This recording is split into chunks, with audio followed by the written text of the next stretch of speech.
Sambutan Hari Sukan Negara yang kita sambut pada ketika ini adalah merupakan satu daripada sambutan yang telah diberi pengiktirafan yang begitu istimewa oleh pihak kerajaan dalam masa rakyat Malaysia meraihkan sebuah negara bersukan. Pada setiap hari Sabtu,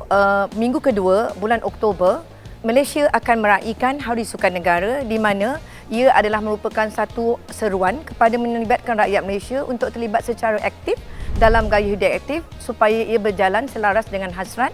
mengaktifkan masyarakat bersukan untuk mencapai hasrat sporting nation yang diharapkan. Penyerahan Hari Sukan Negara 2021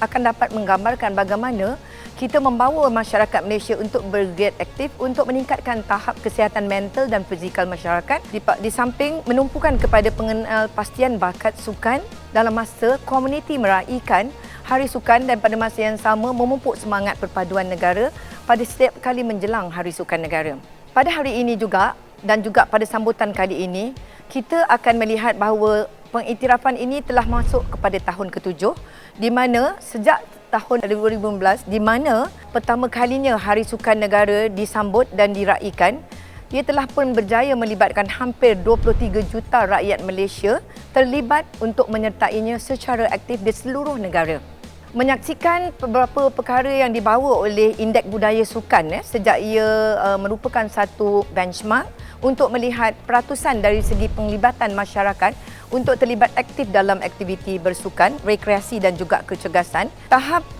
penglibatan masyarakat Malaysia dilihat ada pada tahap sederhana iaitu pada tahap 56.8%. Walaupun sebenarnya ini bukannya satu perkara yang perlu kita runsingkan kerana ini menyaksikan bahawa pada tahap sederhana dalam suasana pandemik yang sedang kita lalui sejak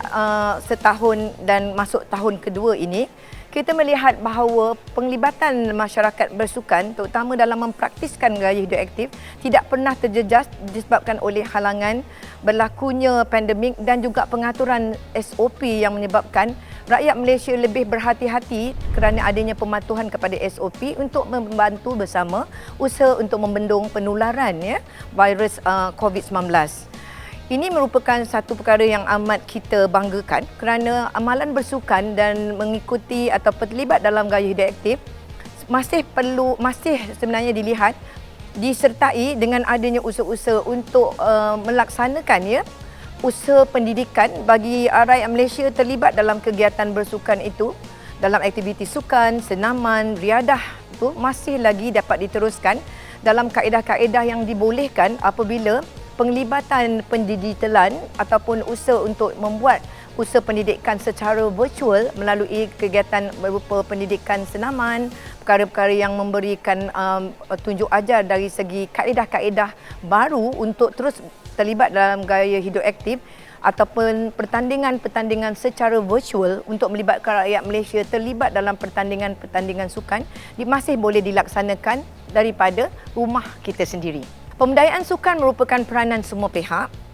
dan kita akan melihat bahawa pada tahun ini agenda pembudayaan sukan masih berterusan dan terus dipertingkatkan kerana Kementerian Belia dan Sukan sedang di dalam proses melakarkan kanvas visi Sukan 2030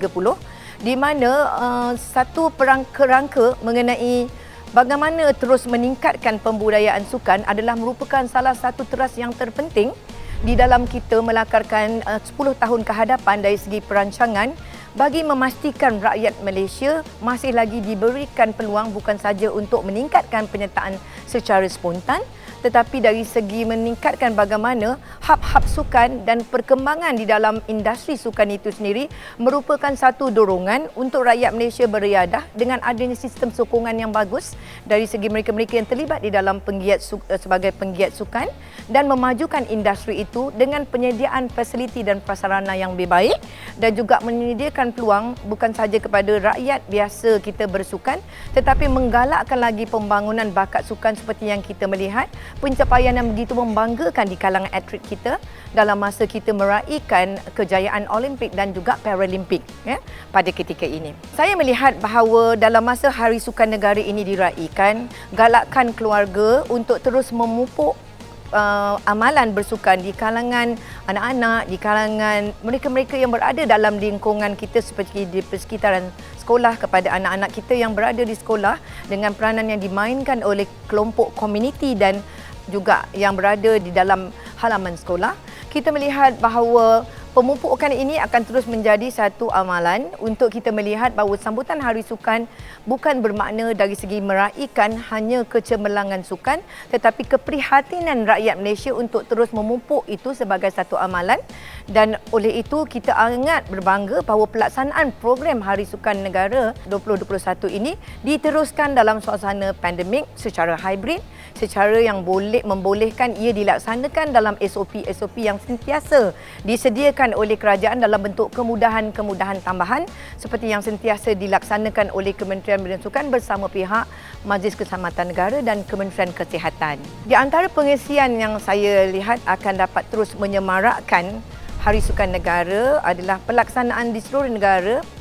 pertandingan-pertandingan yang akan menimbulkan suasana keseronokan untuk mereka menyertai program seperti Mega Aerobic Challenge, program-program berbentuk KBS Fit dan Aktif secara virtual dan secara perkara yang boleh disertai di rumah, tetapi perkara-perkara seperti Fitness Challenge, My Fit at Home, Freestyle Challenge yang boleh disertai oleh anak-anak muda yang sebenarnya sukakan suasana pertandingan akan dapat mendorong penyertaan yang lebih luas. Ya. Penggunaan teknologi dan perlibatan golongan profesional seperti influencer di dalam program sambutan ini sebenarnya amat-amat dialu-alukan, di mana ikon-ikon sukan akan turut bersama-sama dengan pihak kerajaan menggemeling tenaga untuk melihat ini sebagai satu daripada kerjasama strategik untuk kita melihat pemegang taruh dan secara rentas kementerian dilaksanakan. Tambahan pula pada tahun ini dalam bulan Oktober juga di agenda Nadi Sihat turut dimainkan oleh Kementerian Kesihatan Malaysia bagi melengkapkan peranan di antara kecergasan dan kesihatan yang amat berkait rapat. Apabila kita mengkaitkan dengan masyarakat aktif, ia bermakna aktif itu akan menjamin kesihatan, manakala masyarakat sihat tidak semestinya akan menjalani gaya hidup aktif tanpa dorongan-dorongan yang berterusan seperti yang kita mahukan bagi mengekalkan tahap kecergasan dan juga kesihatan rakyat Malaysia bagi tujuan produktiviti dan juga bagi tujuan kebersamaan satu keluarga Malaysia dan bagi tujuan perpaduan sudah semestinya. Saya ingin mengakhiri ucapan saya pada kali ini untuk menyeru seluruh rakyat Malaysia bagi bersama-sama memberikan sokongan padu dan kerjasama yang erat dalam memastikan pembangunan sukan negara. Saya amat berbangga dan berterima kasih kerana ramai yang telah terlibat di dalam memberi pandangan dan juga maklumat yang berharga kepada kerajaan kita menerusi usaha Visi Sukan 2030 dalam menjadikan sukan sebagai satu wadah yang mana ianya bukan sahaja disokong oleh rakyat kita dari segi penyertaan ramai, tetapi menjadi sokongan dan dorongan untuk menjadikan negara ini negara bersukan dan seterusnya meningkatkan kecemerlangan negara di mata kebangsaan dan dunia. Selamat Hari Sukan Negara 2021. Malaysia aktif, Malaysia cergas.